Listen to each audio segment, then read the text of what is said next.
Nselmilkom merħba l-programm ieħor Kuxjenza llum il-programm mimli daqs bajda għandi żewġ titfal vera ta' aspirazzjoni kbira għandi il-Julian Camilleri li għad għandu 11 sena u il-Melania illi għad għandha 9 snin imissa kif tisimgħu titkellem tirrealizzaw kemmi tfajla ta' aspirazzjoni kbira. Għandi l-omma, il-Marilena, l-Eċċellenza li hija il-President u Fundatur ta' The Malta Trust Foundation u l-Tania Camilleri ħabri l-mama ta' Julian. Mela, jiena ħanibda bit-tfal u ma jimpurtax. Julian, inti għatli illi inti attur u għak tixtieq, ġifieri inti il-ħolma tiegħek illi tkun attur. Għajd li ftit. Iva, jiena inħobb ħafna minn dejjem kont inħobb id-drama Maltija. Minn dejjem kont nsegwi x-xewqa tiegħi li nkun ikoll program fuq television, nidher fuq television, jiena nħobb ħafna insegwi d-drama Maltija. Hemm xi drama partikolari li ġieli segwejt forsi fuq television Malta tagħmlilna naqra riklamu. Hemm Tagarit, Kaza Ċelestina. Anke jien naraw Kaza Ċelestina, proset kemm hu ħelu, sabiħ. Taraħ kull nhar ta' tlieta fuq television Malta. Proset, Melania, grazzi tal-li ġejt. Melania, jiena meta rajtek fuq televizjoni vera hekk għandek wisq karattru ħelu. Grazzi. Melania, naf li tħobb ħafna lill-Eċċellenza inti, għaliex tħobba daqshekk l-Eċċellenza Mary Louise? Għax taf inħobba ħafna għax she's very kind u dejjem meta tarani tieni tan-nieqa. U ma inti tmur tfittex tan-nieqa ta' xrajtek issa kif tħalt u x'tkun trida. Għax tħobbni ħafna.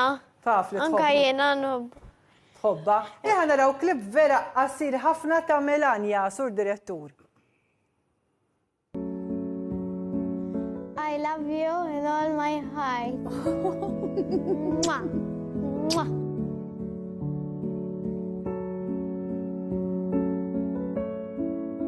Ta' 3 months bdejt ninnota li jisam xettati kasi. Sens jekk inkantala, jekk nmissa xi giggles u xi reacts a lot, imma jekk ġast immur qudiema isa ma tikkalkolanix.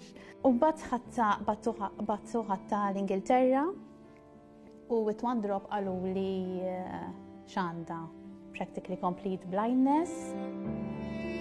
Isam il-ħolm li kelli għalija tifla li kont diflaħħar xorġet wara ħafna snin. Marilena, u hekk sirna nafu fuq ftit mill-istorja. Però minkejja l-isfidi ta' diżabilità, Melania llum hija tfajla inkredibbli. Melania, jiena qatt ma ltqajt magħha, ma mill-ewwel tiġbdek. Melania. Kif taf? Nafek minn fuq televiżjoni x'inti issa popolari hi, tu popolari ħafna. Iva. Marilena, x'tatek Melania? Imħabba li qatt ma sperjenzajt qabel. Għalmetni nħobb il-ħajja ħafna iktar. Ġabilta tagħha nasib qatt ma ħassejt tipo għalfejn u ma konx qatt ma ħassejtni dak il-mument ta' disprata tipo x'ħan nagħmel hekk, però ovvjament fil-bidu kienet diffiċli sakemm bat ir-rotta tal-limx kif ħanallimha. Però il-ħajja ma' Melania hija ferm ħafna ħjar milli qatt kelli qabel għal-mitni napprezza l-ħajja ħafna iktar. Melania, inti tajt ħafna l-kelma mħabba. Għaliex tħobb ħafna Melania? Għax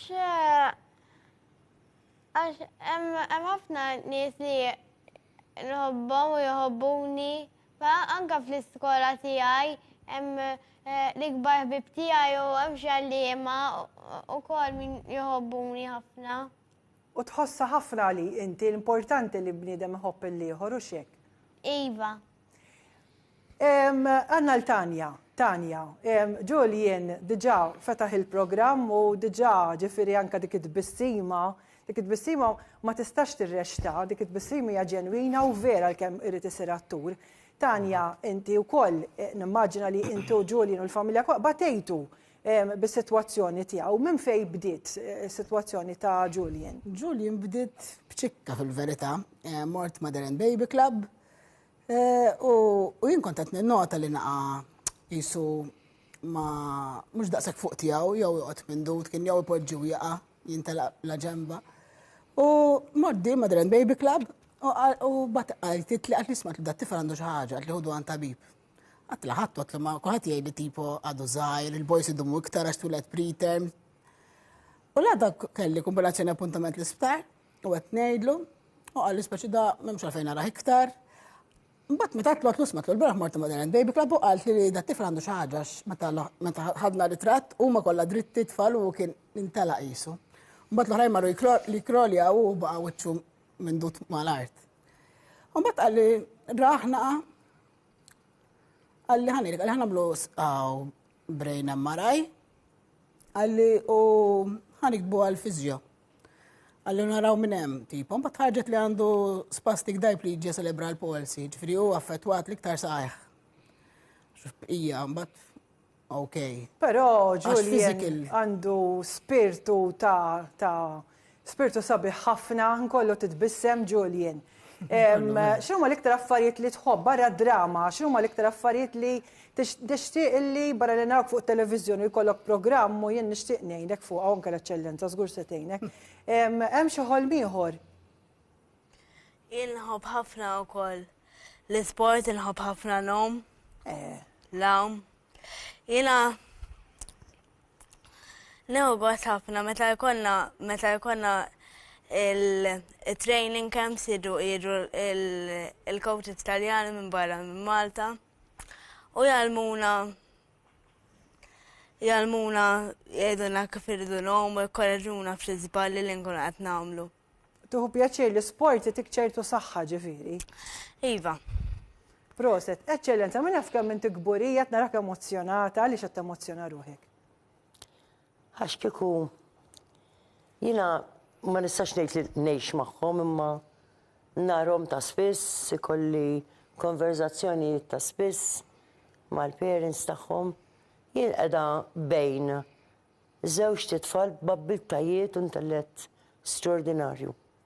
Ġifieri fuq naħa għandna żewġ qawwiema u ma noħodix bi kbira li within a few years time ikunu anke para athletes jattendu l-proġett l-iSport tal-Malta Trust Foundation li naħdmu flimkien mal-Malta Paralympic Committee.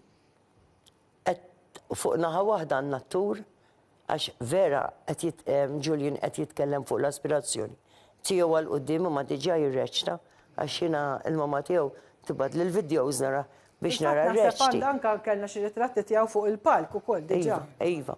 U mbagħad Melania tkanta id-doq żewġ istrumenti il-mod l-eżerċizzju li tagħmel ġol-ġim nista' ngħid li ispiratni biex anke ġo ta' sawra ikonna l-inclusive gym, jiġifieri da se jkun gym fully fledged ħalli daw it-tfal u żgħażagħ tagħna wkoll li kollhom fejn imorru flimkien mal-familji tagħhom. Jiena li nista' ngħidilhom thank you l-parents għax li tuni ċans nixxerja dan il-ferħ tagħhom, dal-ġawar tagħhom hija xi ħaġa inkredibbli. Marija, mbagħad Julian semma training camps meta nġibu il-coaches mill-Federazzjoni Taljana, Nazzjonali Taljana. Jiena nkun isni tfal għax nibda naqbes u ngħajjat, ġifieri, kieku nista' ngħid l-ismiet ta' kull ħafda għalli mhux possibbli. Ma insomma, ġifieri l-ferħ li jiena nħoss meta narhom verament mixin il-qudiem u daw l-achievements kollha. U daw grazzi għal parents tagħhom first and foremost li mħabba kbira, is-sens ta' impenn li għandhom lejn uliedhom dak tatini sens ta' kuraġġ kbir għax nara dal-valur qawwi ta' li aħna ma tlifniex tango ġo pajjiżna, ġifieri parents id-dedikati ħajjithom mad-dawra ta' tfal tagħhom. U min-naħa l-oħra mbagħad dan it-tip ta' support it-tfal tagħna ngħid jien, għax it-tfal tiegħi ukoll. Tagħmel ħafna kuraġġ u hawnhekk allura tiġi l-kwistjoni tal-inklużjoni u forsi nieħu l-opportunità biex nappella li l-inklużjoni mhix fl-iskola, l-inklużjoni kullum kienu xi tfisser l-inklużjoni li nħarsu lejn l-abbiltajiet għaliex kulħadd għandu abbiltà ta' xi tip jew ieħor. Id-differenza hi x'tip ta' support issib. U kollha kemm aħna l-kbar jekk nifqu naħsbu ftit niskopru li aħna wkoll kellna bżonn xi tip ta' support partikulari f'ħajjitna u jekk sibnieh imxejna, jekk ma sibniex ġejna mxekla u daw it-tfal l-istess. Meta hemm is-support u adattat, relevanti għal-ħiliet tagħhom, il-ħiliet tagħhom joħorġu bl-aktar mod viżibbli u l-mixja tagħhom il-qudiem ma jżomm ħadd. Marilena, il-Malta Trust Foundation lilek support u ferħ tagħtek naf li t-tifla hija attiva wkoll, support x'fisser għalik? Mela, nibda minn Villa Bianca, mela njajla tattendi ta' 3 snin. 5 years. 5 years. Tal-Malta Trust Foundation. 5 years brid tmar music therapy u sabdiet il-piano u post fejn isa second home. U da kollox bla ħlas. U bla ħlas. Umbat, ovvjament, l-iSport. Niftakar u darba li kellna training camp, niftakar ngħid għall-ewwel darba ħassejtni I'm just a mother. Għax tant kull fejn immorru nispjega l-sitwazzjoni u kif għandhom jagħmlu kollox, dik id-darba ħassejtni, imma kienet qawwija dik il-feeling li għal darba nista' npoġġi u nħalli l-oħrajn. U tafdom. Tanja, u inti għalik b'Julian jidher ferħan, kull meta jitkellem, anke jara l-eċċellenza dik id-bissima. X'fissret għalik the Malta Trust Foundation? Malta Trust Foundation hija nista' ngħid second family tipo hemmhekk immorru meta jkollna bżonn xi ħaġa, ġifri il-Julian tissapportja ħafna physiotherapy, occupational therapy, daw training camps, life changer, tipo qatt ma maġnajt li Julian ħajkun ħajrnexxilu jowm waħdu qasna ħolmu ma konna. Speċi ta' issa mhux tal-li qed jowm waħdu tal-li qed jaspira li jkun atleta. Ekku. Eżatt. U jieħu gost ħafna li l-eċċellenza jħobba immens, ġifieri jaf x'tagħmel għalihom għax jitejn it-tfal kollha, ġifieri ħafna tfal jiġu magħna fiżjo u kulħaddejn, ġifieri. U nsaqsikom xi ħaġa, intu hawnhekk żewġ ġenituri fost ħafna ġenituri li tmorru għand il-Malta Trust Foundation. Kemm ifisser illi inti tiltaqa' ma' ġenitur ieħor li jaf it-tbatija tiegħek? Ġifieri ħajifhmek meta tajt jien nafhem xi ħuġieħ li għaddejjin minnu, forsi inti Tanja. Fimni sabiħ għax ikunu jafu xi ġifieri għax ma tkunx għaddejt minna, jiena ma kontx naf xi ġifieri physical disability. Illum speċi ta' nifhimhom qabel kont ngħid jħassra u daqshekk. Imma meta tkun fiha anything, Julian ġieli jimxi b'walker. Ġifieri aċċessibilità, inklużjoni sa u l-iskola vera jinkluduh. ħbib għandu hemm ċertu waħda ejmi, ħbiba tiegħu dejjem toqgħod miegħu anke fil-break, toqgħod ma tħawallek waħdu qatt. Ġifieri u dili għannisna hekk fejn intaqgħu.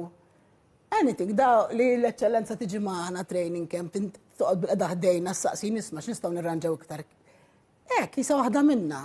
U inti Marilena meta ssib ġenituri oħra li żgur se jifhmu. Tħoss il-normalità. Zensen barra, ma tantx ħossok you fit in, imma xin kunu mal-komunità tal-Malta Trust Foundation, it's home.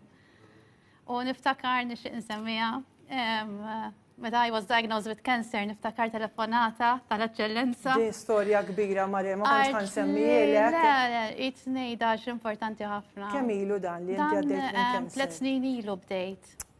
Ma niftakar, ma nafx kif sirta, ġemplit li qalt li anything li għandek bżonn inti u t-tifla aħna din. Qed temozzjona ruħek, Marilena. għax mhux għat-tfal biss, għall-familja qiegħda hemm, id-differenza li tagħmel għat-tfal u id-dar u l-iskola, it keeps on moving, mhux ma' tfal biss, il-ħajja ġenerali, il-dynamic tal-familja tinbidel thanks to l-eċċellenza. Eċċellenza. Aħna familja waħda ta'. Ekku. Ġifieri jien ma kun qed nagħmel xejn speċjali, daw għalija jiena nħares lehom lill-familja tiegħi. Ġifieri please, bħalli kieku.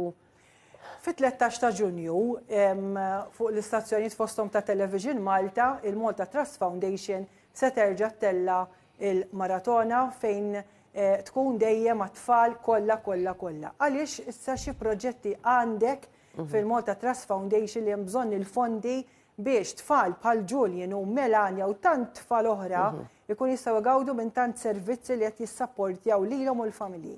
Fit-13 ta' Ġunju kalla jrid Marija se nkun qed nagħmlu l-maraton annwali biex niġbru fondi biżżejjed ħankomplu nipprovdu daw id-devices speċjalizzati lil tfal neqsim mid-dawl u tfal li għandhom sfidi ta' komunikazzjoni.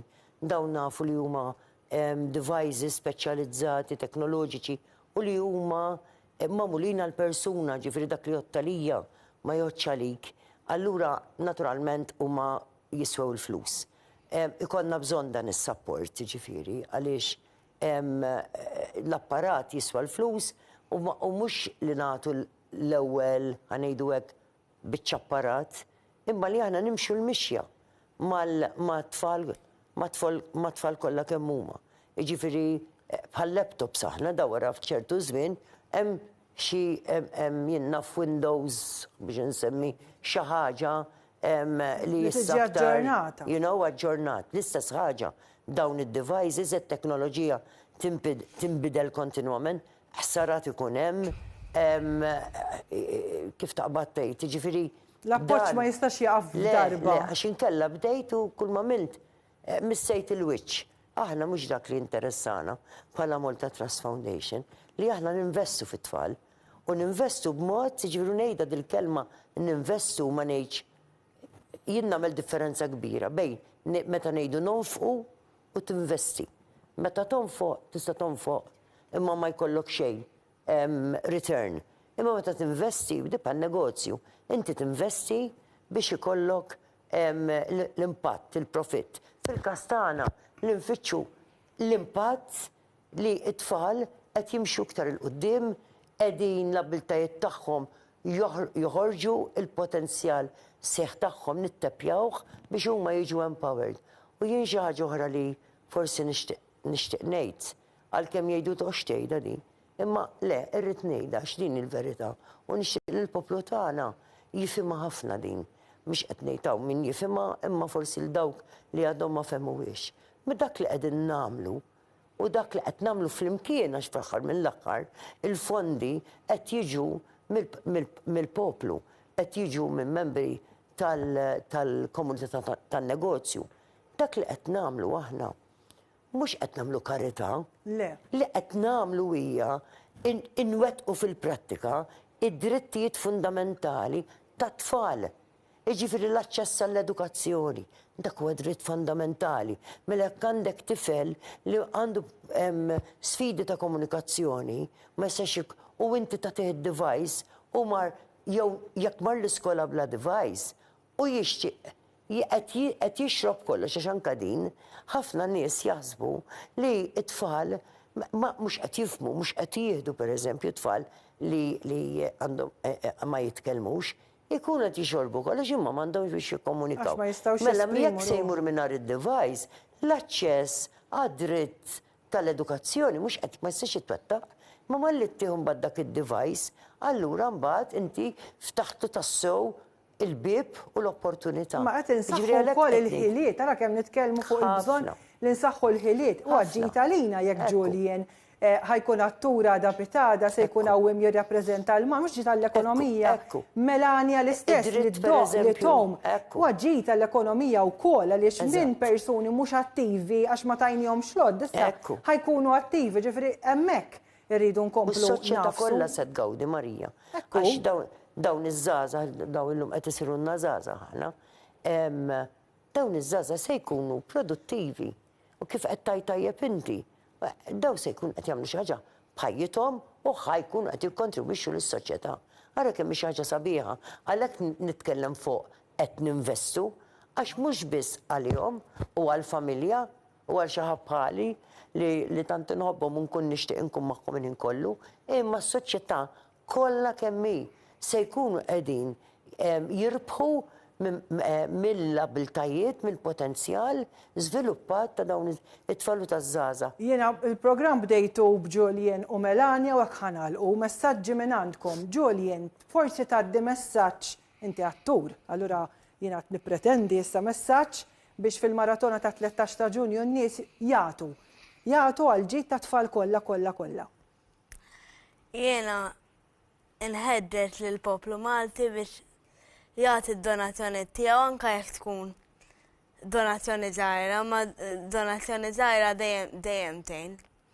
Biex il-poplu jkun jista' jgħin lill-eċċellenza biex tkun tista' tagħmel dak li hu meħtieġ għal tfal li għandhom bżonn.